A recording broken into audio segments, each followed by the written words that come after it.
This week, digital workplace software company Citrix released its Work Rebalanced Report.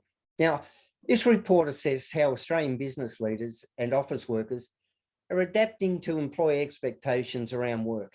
Now, there's some tensions that have been created between C-suite and employee expectations because Citrix research of business leaders and knowledge workers found that almost 1 in 7 Australian office workers trust their leaders to treat them fairly as they navigate the hybrid work scene. And 66% of Australian business leaders trust their employees even when they can't see them, which turns out to be the highest of any market globally. However, 80% of business leaders have installed monitoring software on their employees' computers or are actively considering it to check when they're working. Well, joining us today to discuss these findings is the Informer's regular commentator on workplace issues, Citrix CEO, Martin Cregan. Morning, Martin. Good morning, Michael. How are you? So, Martin, your research has found that employees actually trust their companies to treat them with fairness and empathy in this new hybrid world, but companies aren't necessarily falling in line or earning that trust. Yeah, it's fascinating research because although 66% of business leaders, as you mentioned, trust that their employees are doing the right thing, and 67% of Australian workers trust that their business leaders and their companies will treat them sympathetically and help them navigate this wonderful world of hybrid work, we see that 80% of businesses are either installing monitoring technology or planning on installing monitoring technology this year to really keep an eye on what their workers that are working remotely really are doing.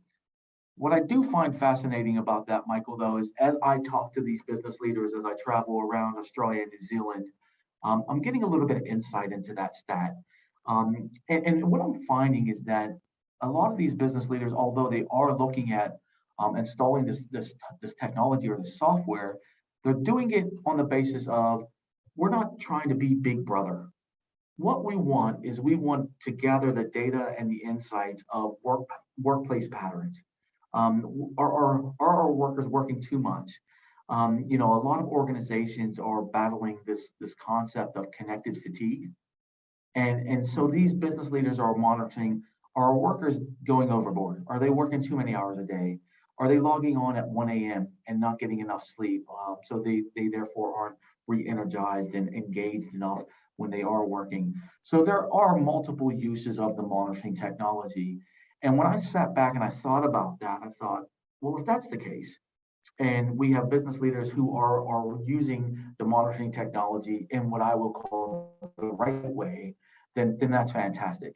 The other key learning that I've found from these business leaders and having conversations with them is, you would have heard it as well, and I believe we would have talked about it, but a lot of organizations are looking at 4-day work weeks. So part of this monitoring technology will give us the capability of when are our workers on, how often are they logged on, how long are they working, and then we actually can compare that to the outcomes that we're asking these workers to achieve. And if the outcomes are getting achieved in that many hours, and now that we have the monitoring technology, we can see that the outcomes are getting achieved in less hours, then maybe we can support a 4-day work week and then make lifestyles better for folks in the long run. So there are benefits of the monitoring technology as well. Well, that's great. That's a relief to hear, Martin. I thought it was all nefarious and one-sided. I think I've mentioned to you before, the organisations that I speak with, one of the biggest problems they have is not managing underperformance, it's managing overperformance, which leads to that burnout and fatigue where productivity drops right off the cliff. We only have a certain level of excellence before it just plummets. So what you're saying is that's what they're worried about? Well, that's what they're actually saying, is they're saying, hey, look, there's a whole bunch of things that are coming to the fore with hybrid work. One of them is a 4-day work week. One of them is making sure that our employees aren't getting this connected fatigue, that they're not burning out. One of them is making sure that from an organizational point of view, that our productivity does continue to increase, but not at the detriment of our employees' welfare. So when the customers or when these business leaders are saying that they're using the tech for those reasons, that's fantastic. I think the reality is, though, Michael, we will see other organizations and maybe some particular managers here and there who may not use the tech the way it's meant to be used. But if they're using it to gather that data and gather the insights, and overall that's for the betterment of the employees and their employee welfare, then this is a great objective, and this is a great way to go forward. I suppose there would be a fairly large component of OH&S involved in this as well, where you need to cover yourself as well as a workplace to go, well, we know he was working 12 hours a week, and here's the 12 hours a day, and here's the interventions that we took to try and reel that in. Some of that would play into it as well, wouldn't it, Martin? The technology it's there, it's being installed, the monitoring capabilities there, so absolutely they could use it in that sense as well. And once again, I think as long as business leaders are using this with the right approach and with what I call the right intent, then I think this is actually a good thing. We can find out, we can get all that data and insights, and then we can find out how we can get the best of both worlds.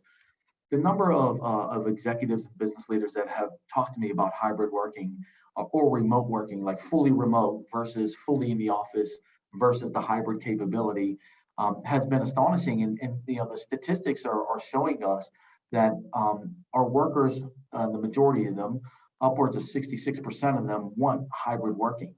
And so what we're saying from that perspective is, if we want that, if our employees want that, then there's a lot of benefit in making sure that we're servicing those employees in the right way.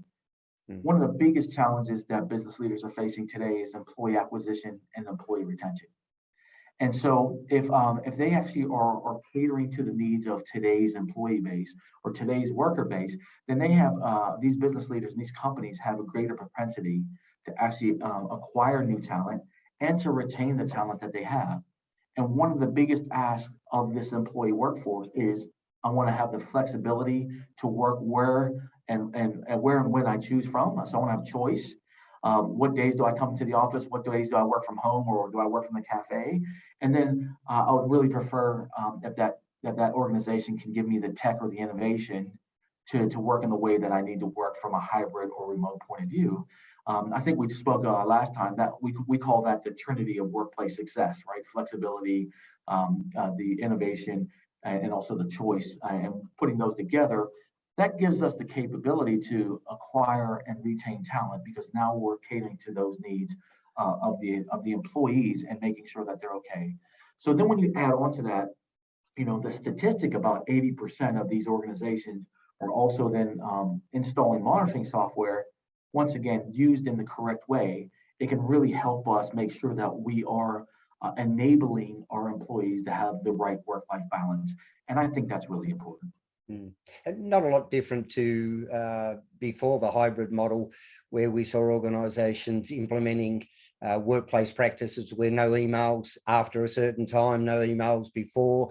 I think some of them even went as far as to insisting that you uninstalled company emails off of your phone to stop that always on pressure.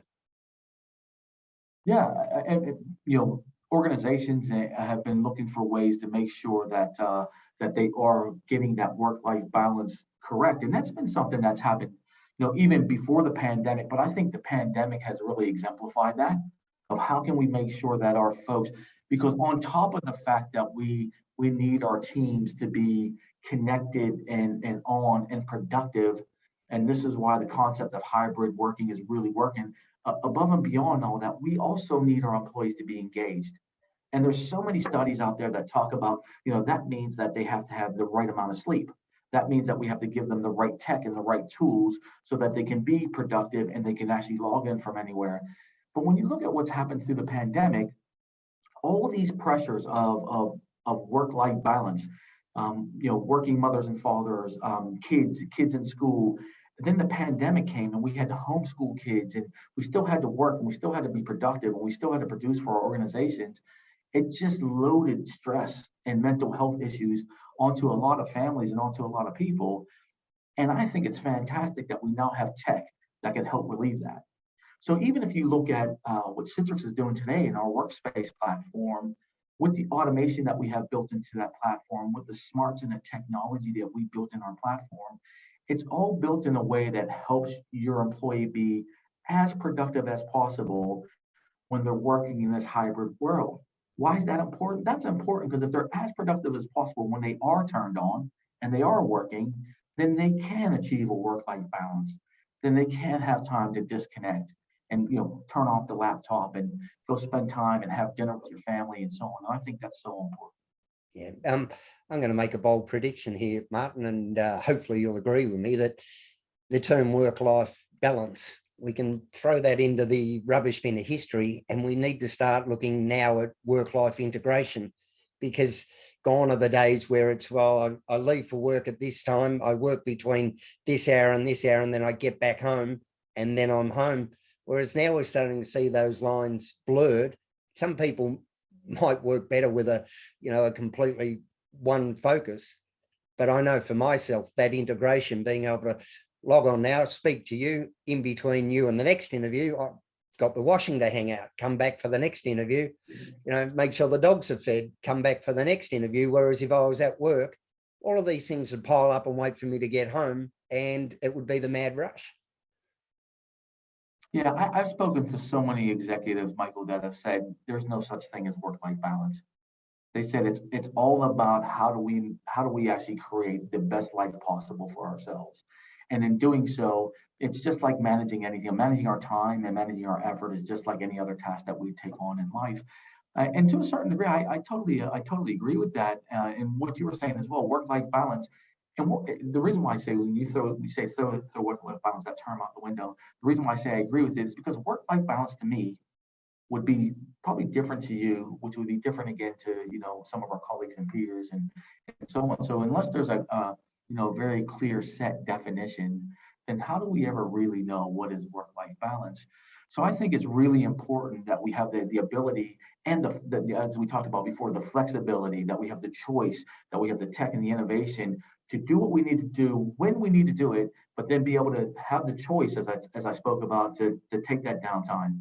When we came into the pandemic, a beautiful young lady on my team, I called her, I was checking in on the team, and I called her one day, and we're about a month in, and I called her, and I could hear the stress in her voice. I could literally hear the stress coming through the phone, and in the background, her kids. She has two young kids. She has a toddler. I think it was 6 and 8 at the time, or something of that age, or 4 and 6 maybe. But I could hear the kids in the background. They're screaming and yelling, and they're carrying on. And I could hear the stress of the kids screaming in the background. And she's talking to the MD, and she's like, and she's getting, and I started laughing. And she was like, "Why are you laughing?" I said, "It sounds like the kids are having a good time." And she said, "They need to go to the park." And I said, "Well, take them to the park." And she said, "Well, what do you mean? It's only 10:30. I said, "So what?" she was like, "What do you mean, so what?" And I told her, I said, it doesn't matter what time of the day is. I mean, we have so many stresses that are upon us now. And part of the reason why is her kids, were going to daycare, and one of them was in school already.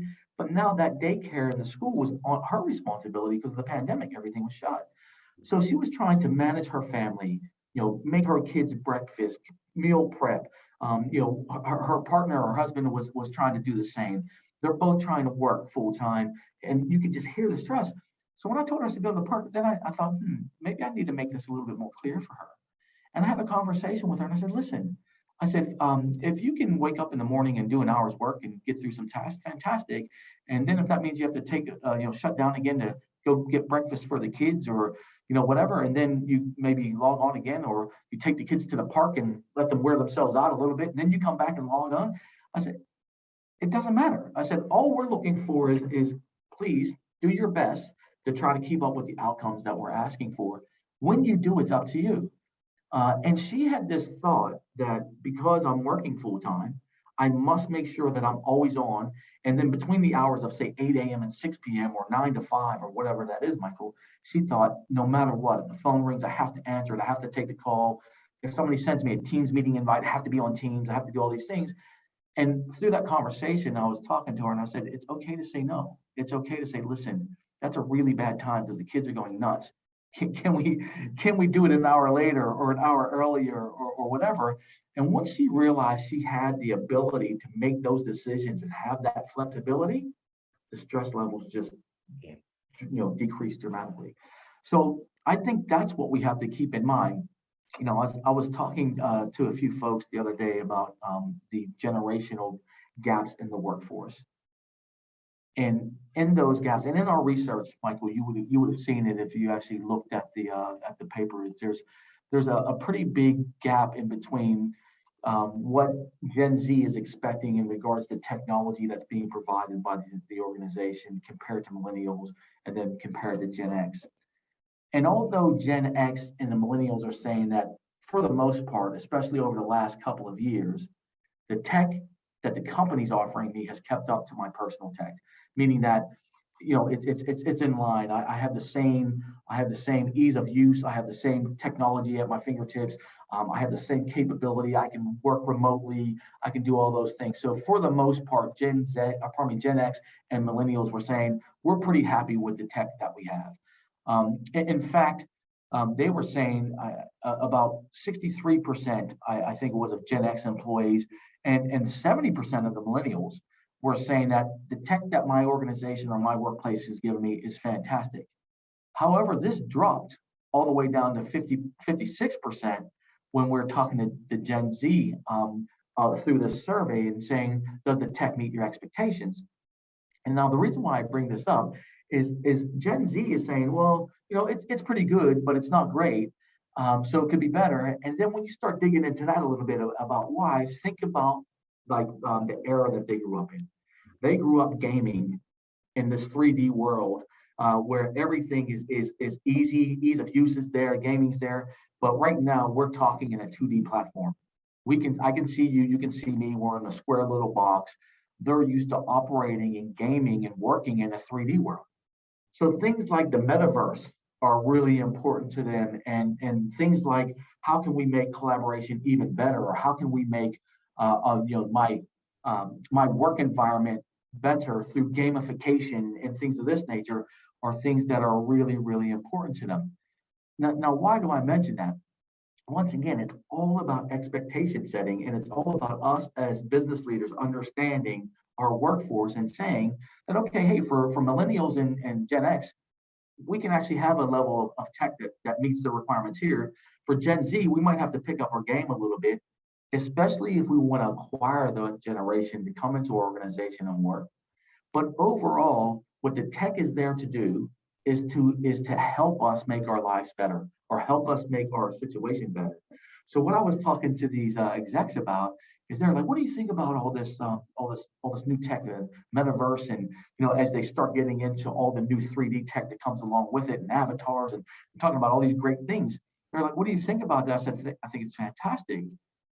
And the reason why I said that, Michael, is because I've had several conversations over the last 3 or 4 years with business leaders about man versus technology, or man versus machine. And whenever I hear that, I kind of smile to myself and laugh. And the reason being is that's not what the tech's about. That's not what we're trying to achieve with the tech. All of the tech, whether it's AI, robotics, or RPA, all the stuff that we see right now, and then as we move into a more of a 3D world through things like metaverse, etc., all of that tech is being built, generated, and being utilized to make our human life experiences better. And that's what it's all about. So can the tech help us do that? Can I get a better result in collaboration by using metaverse? Well, if I can, then why wouldn't I do that? It's going to make my life better. It's going to make our collaborations better.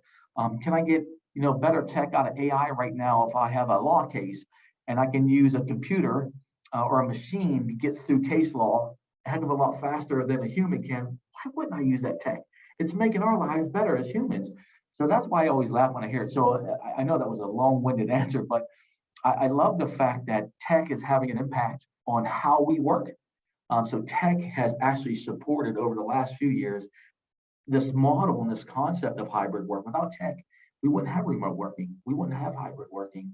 And then as tech continues to evolutionize, we just need to go along with it, because at the end of the day, it's just making our lives better. Yeah, no, I just recently had a meeting in the UK, where while we were talking, there was a document being prepared. The document was sent, it was e-signed, it was sent back, and a contract was generated with all of the details that we went through within a 30-minute Zoom call for an upcoming conference that will happen in next year. So no backwards and forwards of emails. It was, these are the conditions, these are the terms, these are that. Okay, is that clear? We'll send it through. Yep, I'd just amend this. The next one came through, it was e-signed and sent back, and the deal was done and the funds were transferred. And you know, this would have been weeks of backwards and forwards, and even fax machines would have been involved at some stage, I think. And that's the benefit of the tech.